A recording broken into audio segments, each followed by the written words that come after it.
now along the line, do you still use any sort of computer programs to like take down ideas or? I do actually, yeah. I mean, obviously everyone that I've worked with has been using Pro Tools in the industry.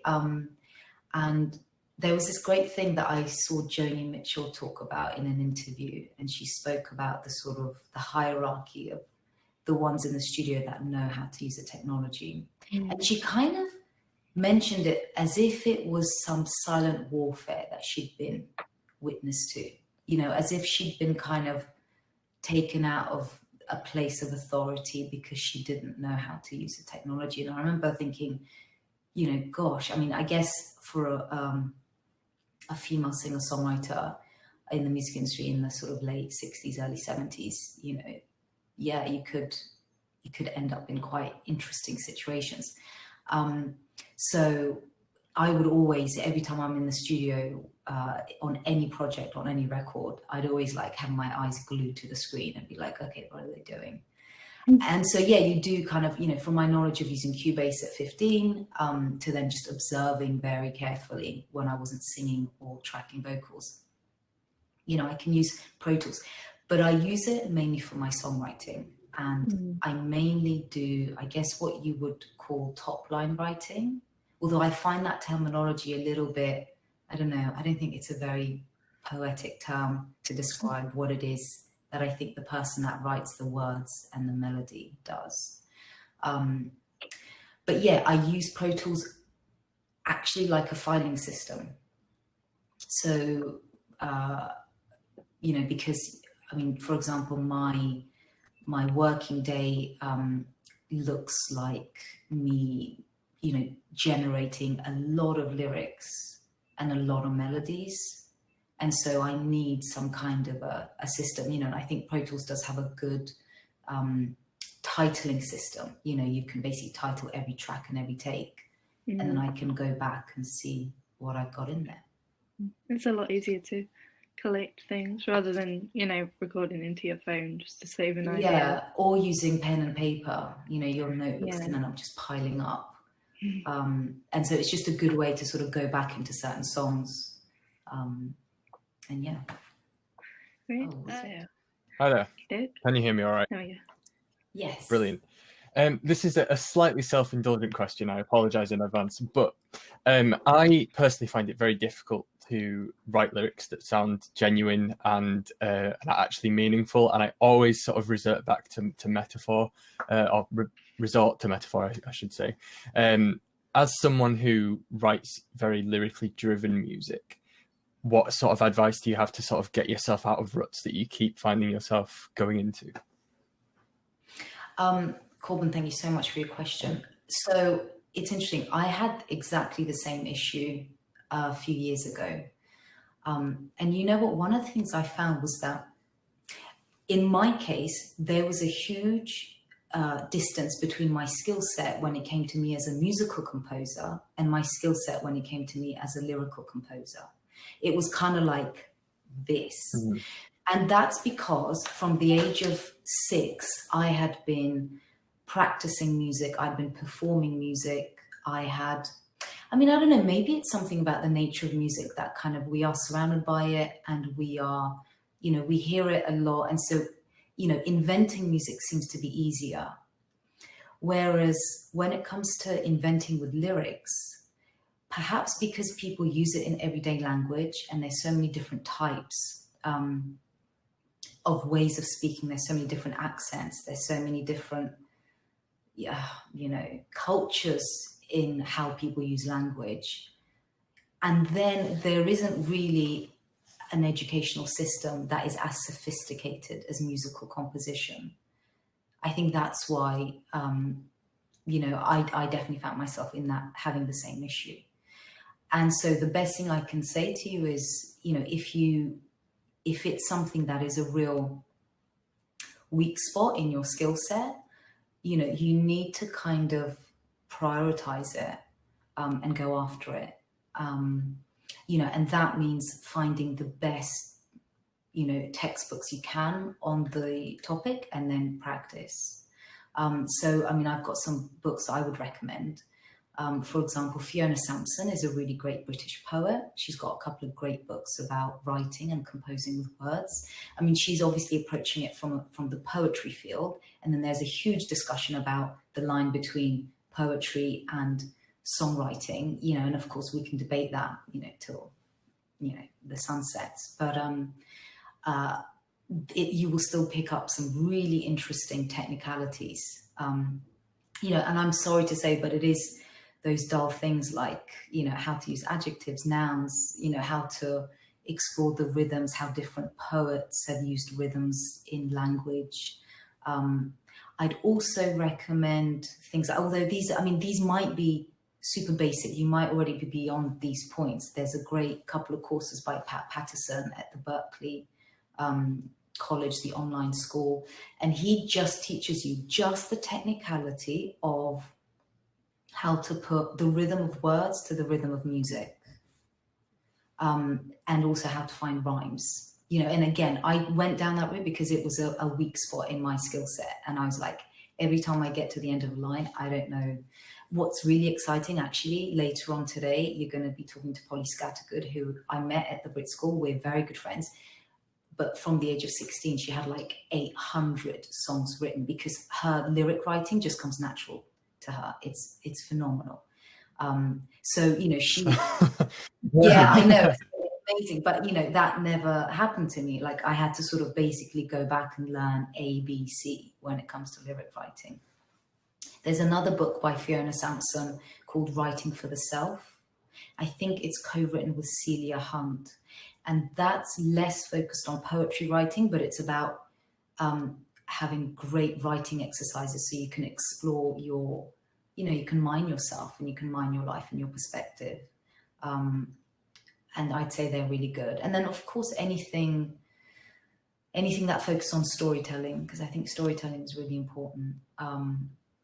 And you know what else I find really fascinating? Can I ask, what style of music do you work in? I mean, I hate it when I get asked that. Yeah.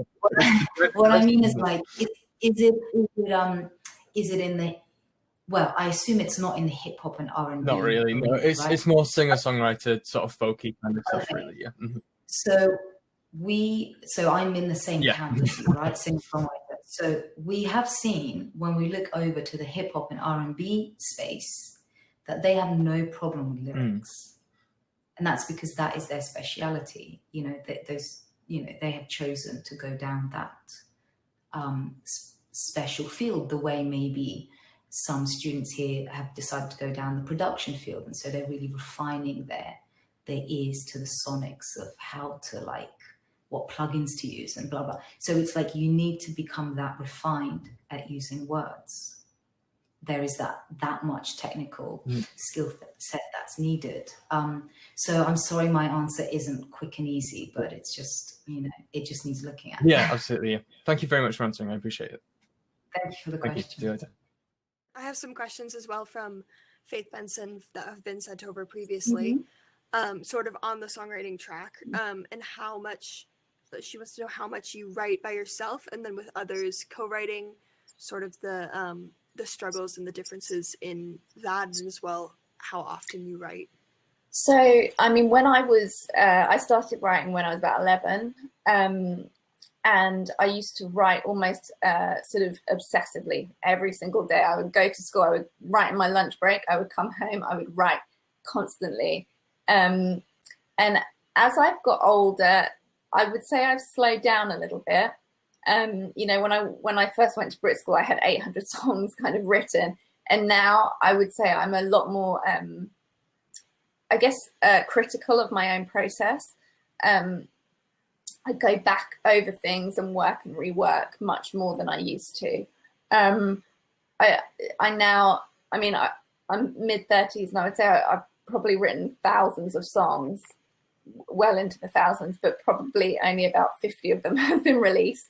You know, I think it's one of those things. It's like going to the gym. You have to keep going and keep working at it. But if you go too much, you can kind of burn out. So I tend to, I love writing with people as well. That's something that I didn't used to do. When I was much younger, I was very focused on always writing as much as possible on my own.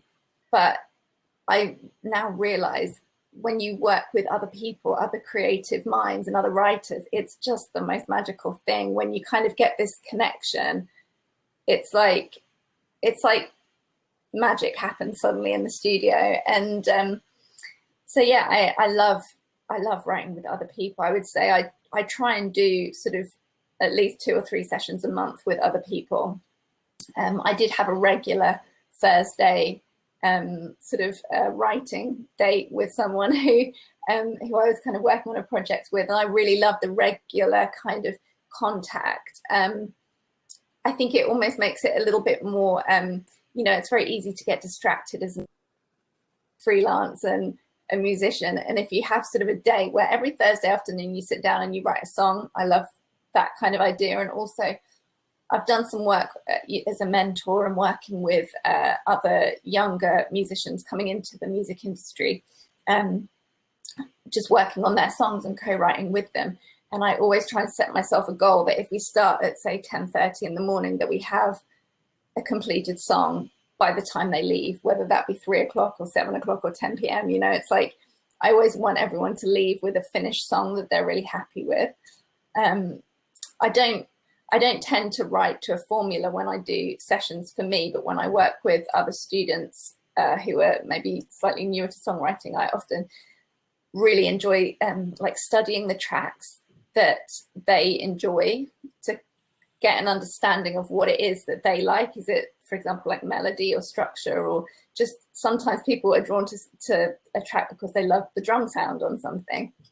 So I like to often pose the question, like, where do you want this song to be played, or where do you want the listener to hear it? Is it in a car or on the beach or at a party? And they're kind of seemingly simple questions, but they can really help you get a feel for where the person that you're working with wants to go and the sound that they want to create. I ask myself these questions sometimes before I start a session, just for me, you know, because it just helps kind of focus your mind on what kind of a track you want to create.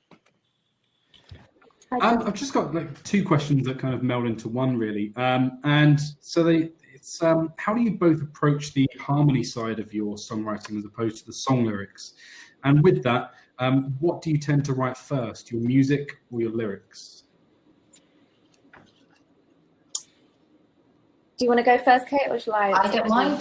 Do you want me to go first? I can go first. So I think the beautiful thing about making records is because it's creative, you know, and because there are so many brilliant people working in the field, you can kind of do anything. So, for example, my harmonic skill set is definitely not in the advanced stage, which means I go to specialists.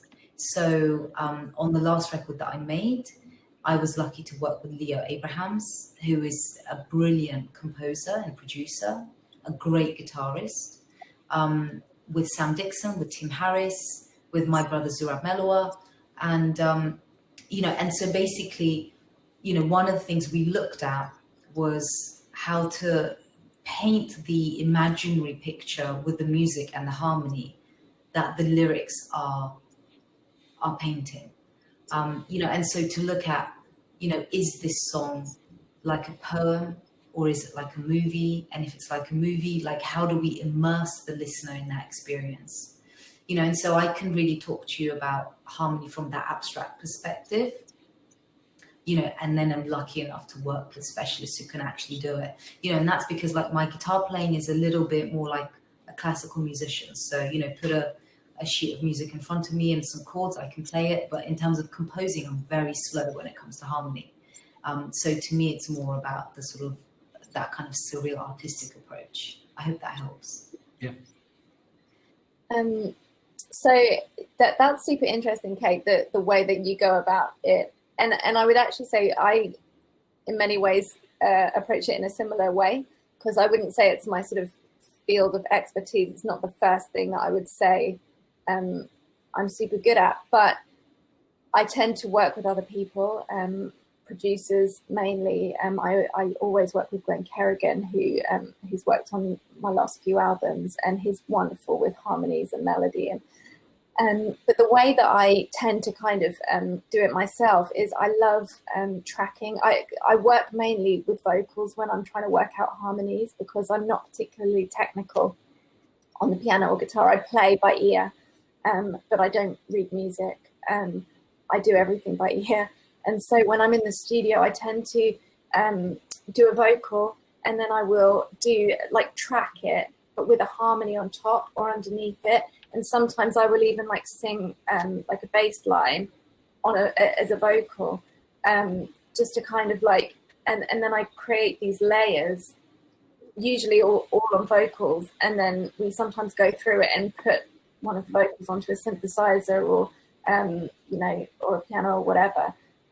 But that I basically have to do it by ear using my voice, track everything up, and then put them onto put the different tracks onto different instruments in general.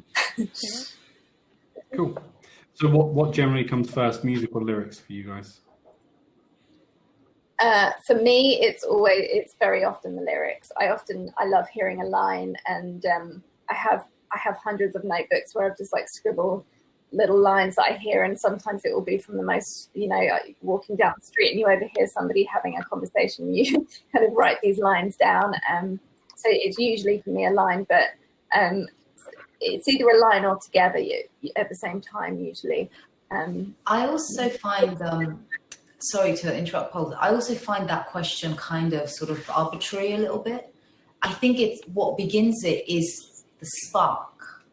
You know, it's like, what is it that hit you in the heart and you just went, oh, you know, I have to sit down and get this out.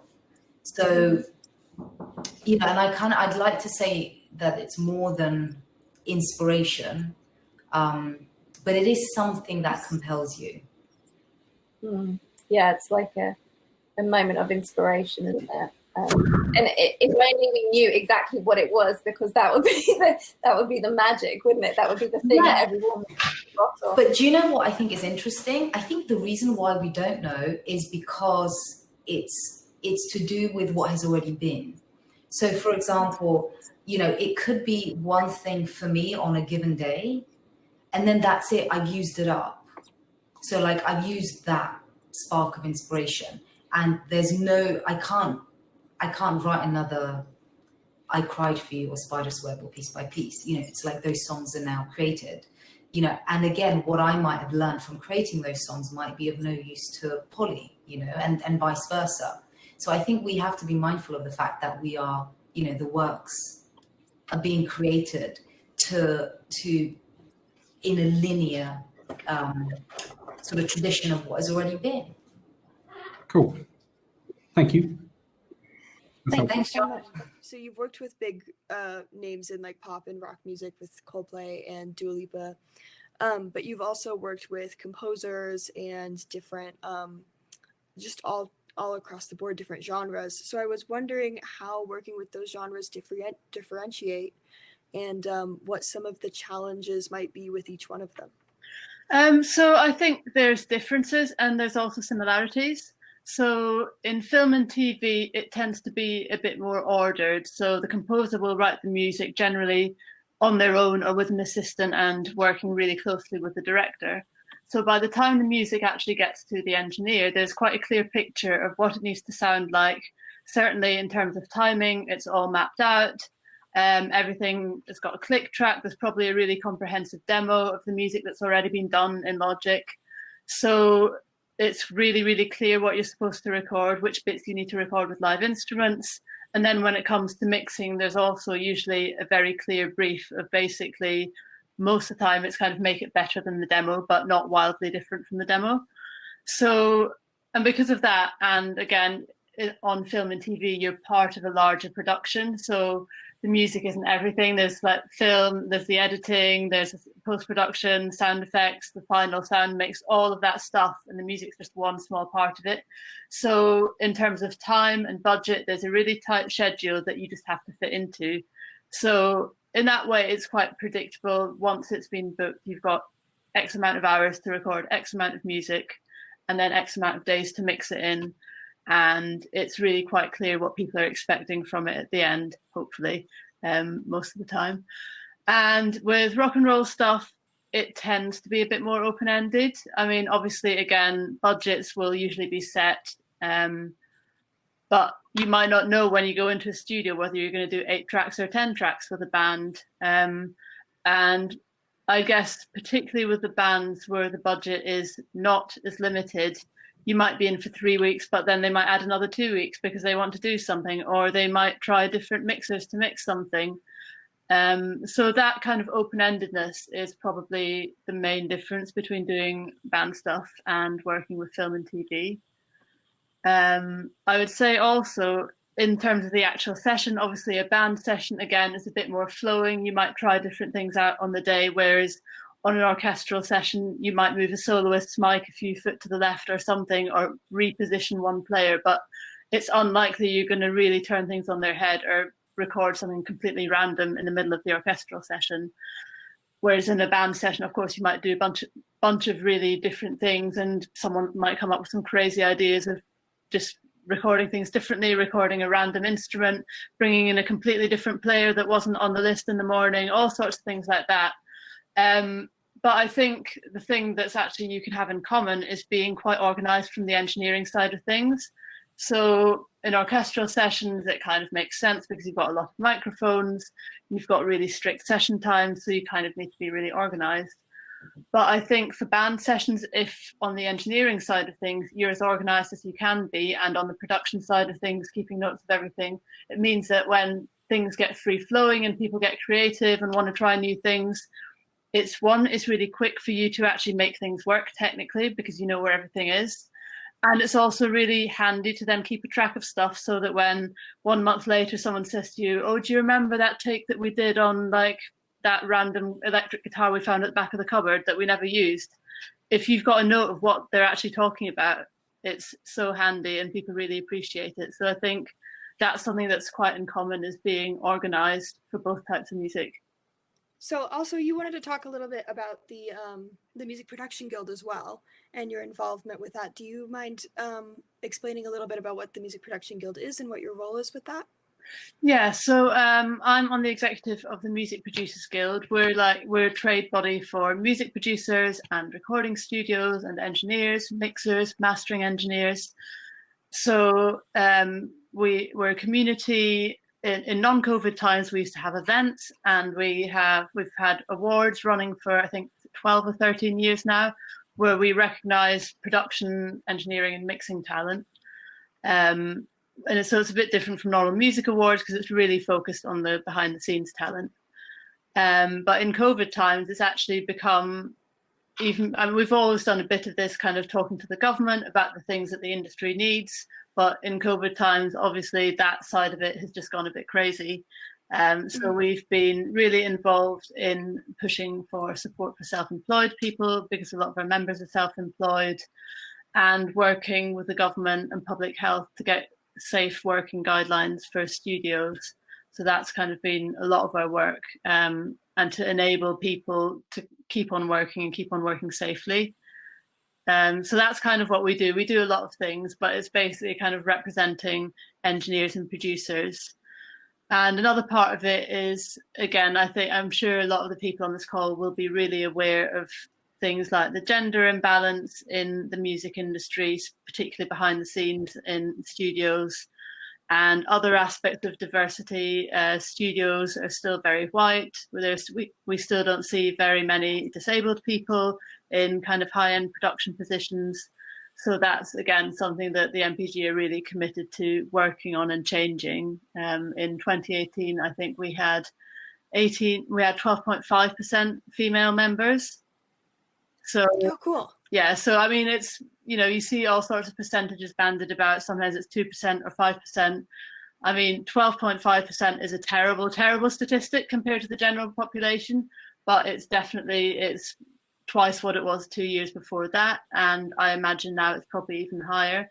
So it's small steps, but we're definitely committed to kind of making the music industry, the production part of the music industry, more diverse. So just as regards the mixed consultancy, which is your sort of I want to say project, but that sounds like the wrong word. But it's a really interesting way that you can sort of support like bedroom producers, really, and that they can always come to you and ask for advice and get a consultancy on their mixes and everything. Do you sort of think that bedroom producer method is the future of music production, or do you still think that in, say, 10, 15 years' time, there'll still be definitely a place for established studios going forward, or do you think it's more leaning towards that sort of independent way of doing things? I think it'll always be a mixture. I think that there's always a desire for people to work in bigger studios and commercial ones. They don't need to anymore like they used to. That used to be it wasn't an option, which is why there were so many, which was great. Unfortunately, that's not the case now, because I like big studios. I think they're nice to work in. It's good to turn up and only think about the music because everything else is being done for you. So that's nice. But so I use them for bigger recording sessions, like drums and strings and things like that. I'll use commercial studios, and everything else, like I'm just sort of sat in here and I've got a piano and vocals and some boxes, which I should have tidied up before the call. I can do any overdubbing and mixing in this room. So, I think it's always going to be a balance. I don't think one is going to ever give out, because different people like to work in different ways. Hopefully, there's been, since I started in the 90s, there's been a huge gutting of the number of commercial studios. Hopefully we're at an equilibrium now where we won't see many other closures, and we can kind of, there's enough work to keep the ones that are around going, because they're great facilities, and it's great to go in there and get really good recordings from professionals and people that know what they're doing. So but that's sort of the existence of the bedroom producer is one of the reasons why the mix consultancy exists. Definitely, it's because I know I was very lucky to have spent a lot of time in big studios while I was learning, asking people that I was working with that were coming in, and I just thought I'd make try and make a little bit of a difference in offering that to people. If you want to ask someone who's been doing it for 25 years, then I'm one of those people, and you can ask me. So yeah, that was definitely beats sort of going on internet forums and posting things and saying just to everyone. Like you get much a better sort of service with it, I think. Thanks for answering the question. I appreciate it. Cool. So yeah, my question was, because Don, you started off without an education and kind of just got launched into studios, and then Ola, you got into through education, then started in studios. How did you find that the etiquette within the studio changed, or do all studios expect the same kind of etiquette? And was it a natural thing that you guys had to learn, or did somebody go, look, don't do this, this, this, and this? Do you want to take this one first, Dom? Okay. Yeah, there was a difference. So I worked in the small studio in Birmingham, and then a big posh London one, and it's a bit more structured in the bigger posher London one.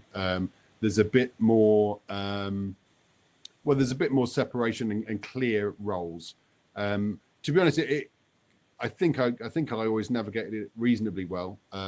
I think I occasionally got, when I first started in the one in Birmingham, I occasionally got a raised eyebrow from the engineer when I obviously said something I shouldn't have said. But generally, my way of navigating it was I got told, don't offer an opinion on what they're working on in terms of the musicality, because that's not what you're there for, and it'll only confuse matters to have another one there. That doesn't help. But occasionally you get asked, which is tricky. So the way I navigated it was I would rephrase what the producer said. If I was forced to give an opinion, then I figured I'll just say what he said in a different way and look like that was what I agree with. And then, because I saw him as my best route to getting more work, so you might get some engineering with this guy if he likes me. So if I just rephrase his stuff, then he's going to think, yeah, he's pretty sound. So that's what I would do. That's sort of the stickiest situation if you get kind of put on the spot in that respect, to answer a question you're not supposed to be answering. But yeah, there is a slight difference. It's a bit more relaxed in the smaller studios, and it's a bit more formal in the other studios, in more expensive ones. But that's all I felt, really. I mean, it's not a case of don't speak until you're spoken to, but it's just a case of being aware of what's important in the room and what's happening now, and therefore helping that move along rather than 10 on a joke or something like that when everyone's trying to get something done. You know, if everyone's sitting around telling jokes, then tell a joke. But if everyone's trying to work, then that's not the right time, which you just, you know, a little bit of empathy and awareness of what's going on, and it's not that challenging. Yeah, I mean, quite similar, really. I remember when we were at uni, sort of getting ready to go on our placements, we would be kind of quizzing the older students that had already been on their placements, going, you know, what do you do? How does it work? And I remember someone kind of describing that exact same scenario. You're the runner, you've brought in some tea, and the artist asks you what you think of the track, and your answer is always positive. Like, you don't actually give an opinion, you know, you just go, yeah, it sounds great. And I hadn't really thought about that before. I was like, oh yeah, I suppose that makes sense. And then once I actually started to air, again, because it's a big studio, there are older assistants that will take you under their wing, tell you what to do, what not to do. So I think, I don't think I particularly landed myself in it. You know, I was quite aware by the time I got there of the kind of hierarchy and of the, you know, how you're supposed to behave. Occasionally we have had people through the door on work experience that were completely oblivious to it. And yeah, they didn't really come back.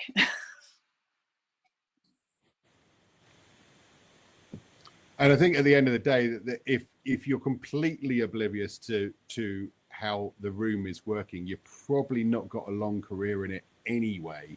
So cutting it short at the beginning is saving you a lot of time, because, you know, you're dealing with a lot of sensitive, creative people, and you've got to be able to kind of sense that and work your way, navigate your way through things that aren't being said. So that probably, yeah, we had same at Metropolis. We'd have a couple of people work experience that were, you know, would just storm through and not notice anything that was happening around them, and that's, you know, that doesn't, wrong job. That's great, thank you.